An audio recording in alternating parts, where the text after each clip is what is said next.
Rangsani takutai bugusong hanya hai lamsok piron nok hozlai TV wa जों tini tei khoroksa thungrung hapani leaders by malai piuka bongka surma bidan sabha ni kesam MLA borong mudang sar Anjan Das পুলিয়ানো ফারিকে বন লমসং নালাইনে প্রথমেই স্বাগত জানাই আমাদের হজলাই TV এর পর্দায়। নমস্কার sir, একদিকে যুব সমাজ সহ রাজ্যের জনগণ কর্মসংস্থানের অভাবে ভুগছেন, অপরদিকে নেতা মন্ত্রীদের শাসক দলের নেতা মন্ত্রীদের নিজস্ব সম্পদ বৃদ্ধি পাচ্ছে বলে অভিযোগ উঠছে, কিভাবে বিশ্লেষণ করবেন? আমাদের রাজ্যের এই মুহূর্তে সবচাইতে বড় সমস্যা বেকারি।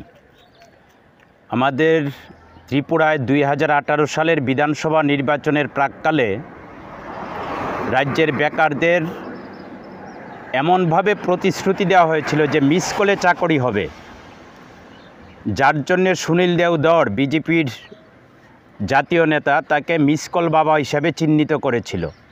প্রতি বছর 50,000 করে চাকরি দেবেন। এখন দেখা যাচ্ছে প্রায় 6.5 বছর অতিক্রান্ত হয়ে গেল এই বিজেপির শাসন। তাতে একটার পর একটা ইন্টারভিউর ঘোষণা দিয়ে ইন্টারভিউ বাতিল হচ্ছে। ইন্টারভিউ যা নেওয়া হচ্ছে তার চাকরি দেওয়া হচ্ছে না, তার ফলাফল প্রকাশ করা হচ্ছে না।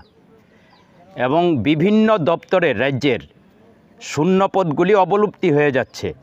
পূর্বতন বামফ্রন্ট সরকারের সময় শূন্যপদগুলি তৈরি হলে সঙ্গে সঙ্গে বিজ্ঞাপন দিয়ে ইন্টারভিউ নিয়ে চাকরি দেওয়া হতো, কোনো শূন্যপদ এভাবে ফেলে রাখা হতো না।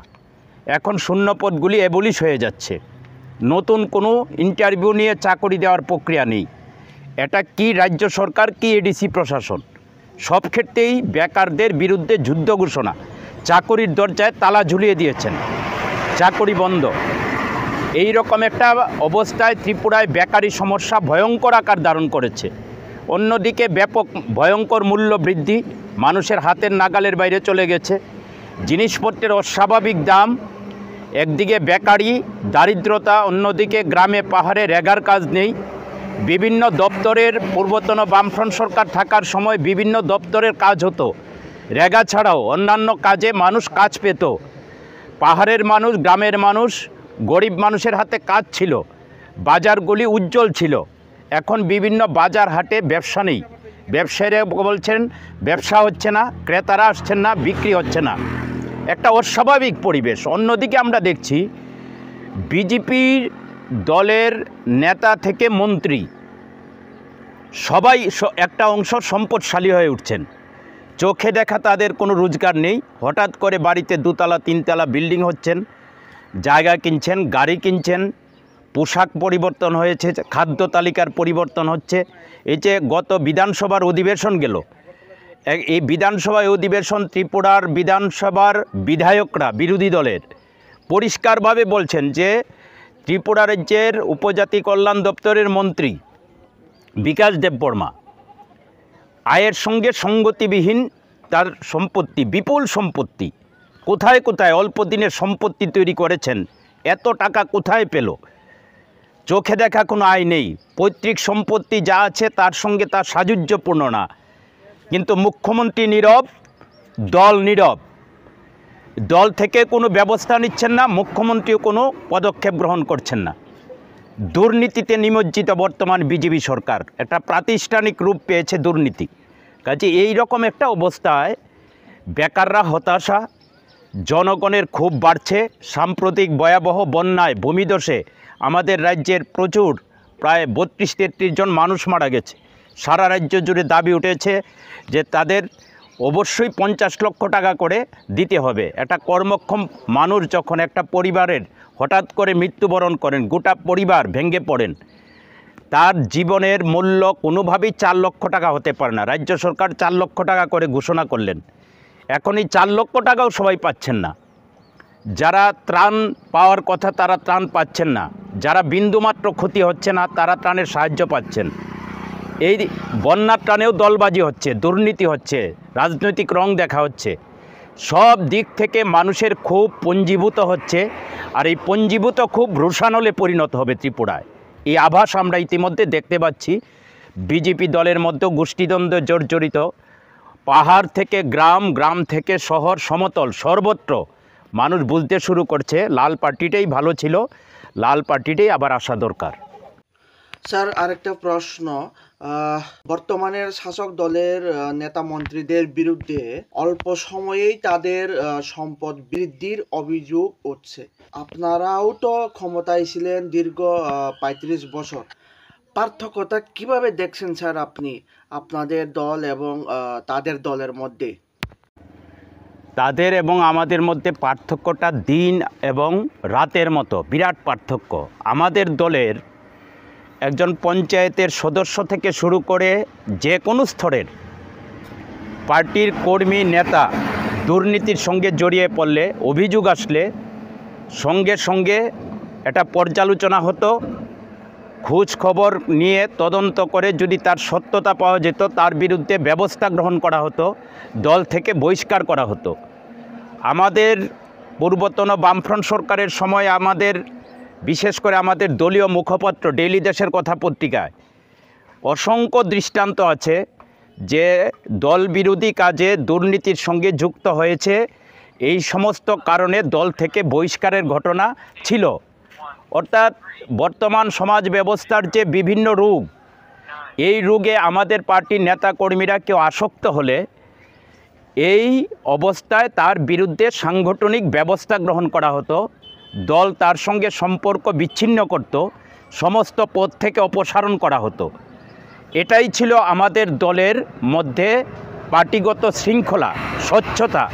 আর এখন এই বিজেপির ৬.৫ বছরে মানুষ যা দেখছেন, পঞ্চায়েতে ভোট হতে দেয় না, প্রতিটা নির্বাচনে গুন্ডাবাজি, সন্ত্রাস, ছাপ্পা ভোট, মানুষের গণতান্ত্রিক অধিকার কেড়ে নেয় এবং সন্ত্রাস করেই তারা মনে করে বছরের পর বছর ক্ষমতায় থাকবে, যা কোনোদিন সম্ভব না।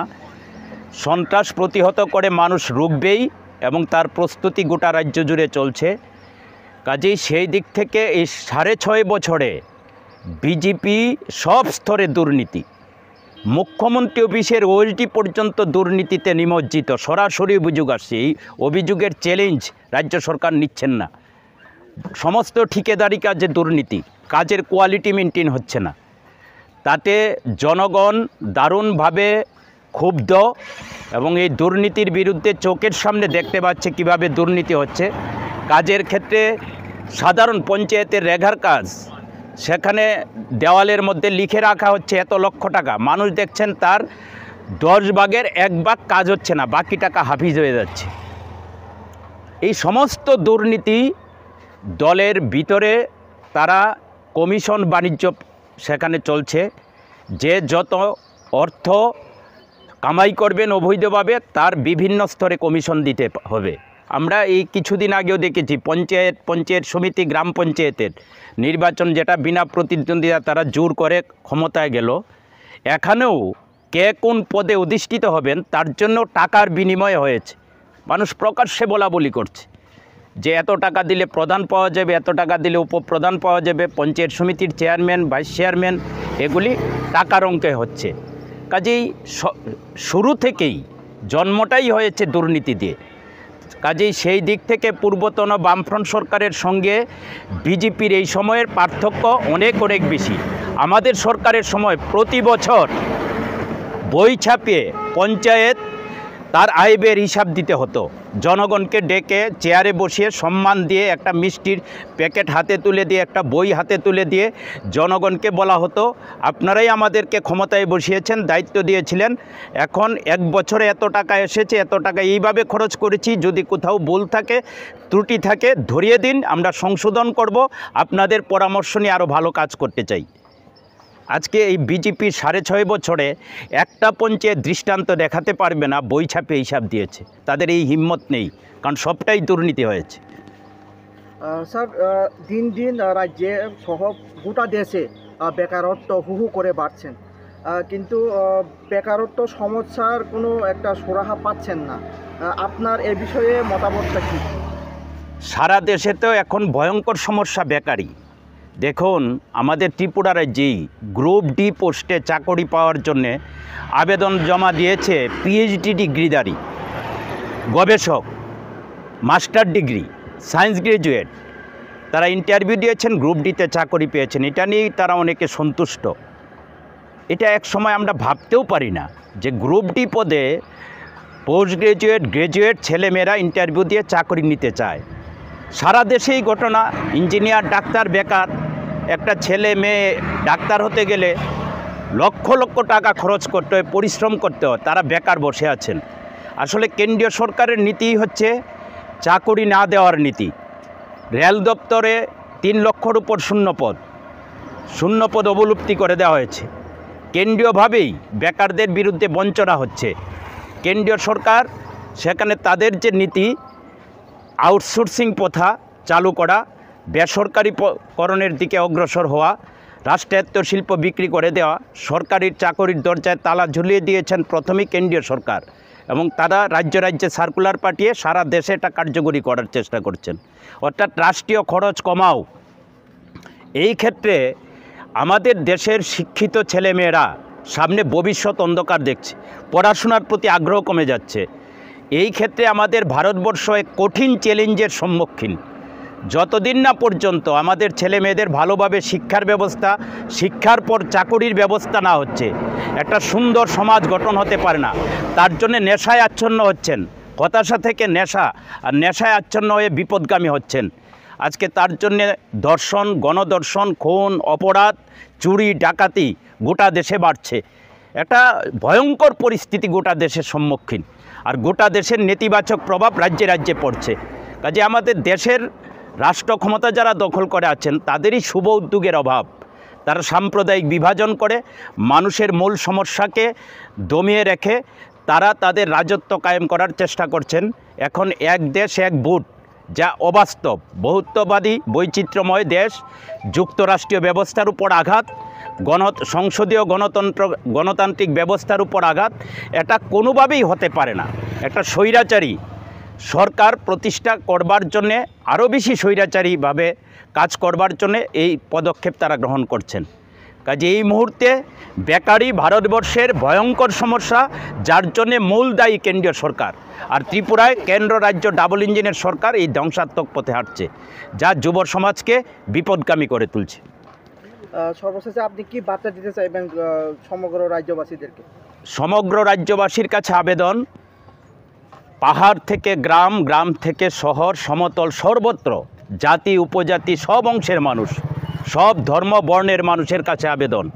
ত্রিপুরা, আমরা বিভিন্ন অংশের মানুষ হাতে হাত মিলিয়ে, কাঁধে কাঁধ মিলিয়ে ত্রিপুরাবাসী, ভারতবাসী হিসাবে আমাদের একটাই পরিচয়। আমাদের মধ্যে যেন বিভেদ তৈরি করতে না পারে, জাতের নামে, ধর্মের নামে, বর্ণের নামে, সম্প্রদায়ের নামে। আমরা সবাই হাতে হাত মিলিয়ে, কাঁধে কাঁধ মিলিয়ে ঐক্য রক্ষা করে শান্তি সম্প্রীতির মধ্য দিয়ে সবাই লড়াই করব ত্রিপুরাকে রক্ষা করবার জন্য। ত্রিপুরার ভবিষ্যৎ প্রজন্মের কাছে একটা সুন্দর রাজ্য তৈরি করে দেওয়ার একটা অবস্থা তৈরি করার জন্যে।